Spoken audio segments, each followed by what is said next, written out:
idiots.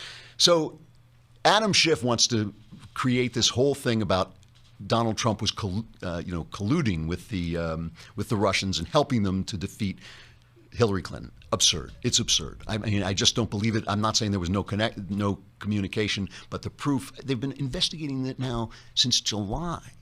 And it's just ridiculous. On the other side, in the House, is Devin Nunes, who has been saying that Obama effectively used this stuff, used the intel that was being gathered about this to get in the way of Donald Trump, to create this narrative that Trump is an agent of SMERSH, that he's like a Russian spy.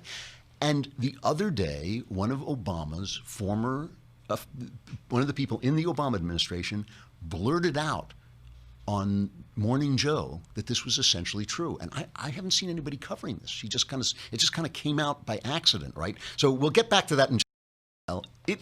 There is no evidence. There's no evidence that the Trump team in any meaningful way colluded with the Russians to overturn the election. I personally don't believe that the Russians could have any way, that Vladimir Putin could have had any way of knowing that Trump was going to win, that Trump had any capability of winning. Nobody knew that. Nobody knew that. I mean, a few people knew, but certainly not Vladimir Putin. So what he was really trying to do was undermine the credibility of Hillary Clinton. He didn't like Hillary, so he was trying to make her look bad by releasing, DNC emails or whatever they were doing. But I don't think he was trying to get Trump to win. I don't think he thought that was possible. Nobody thought it was possible.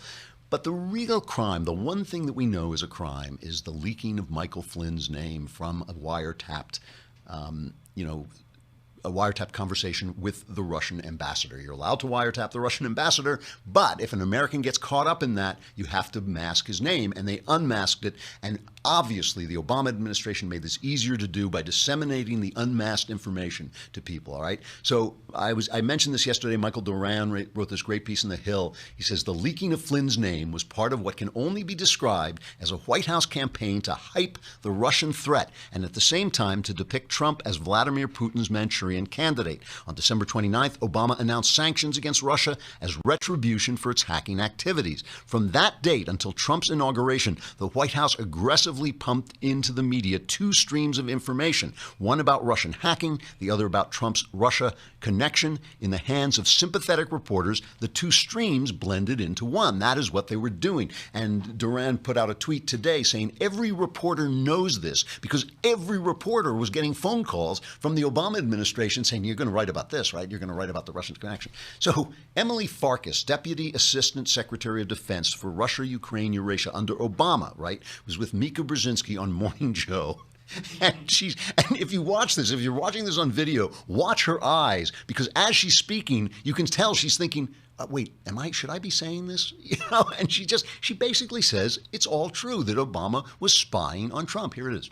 You actually knew about this attempt to get and preserve information, and full transparency, we're doing some work yourself. Tell us about that. Well, I was urging my former colleagues and frankly speaking, the people on the Hill.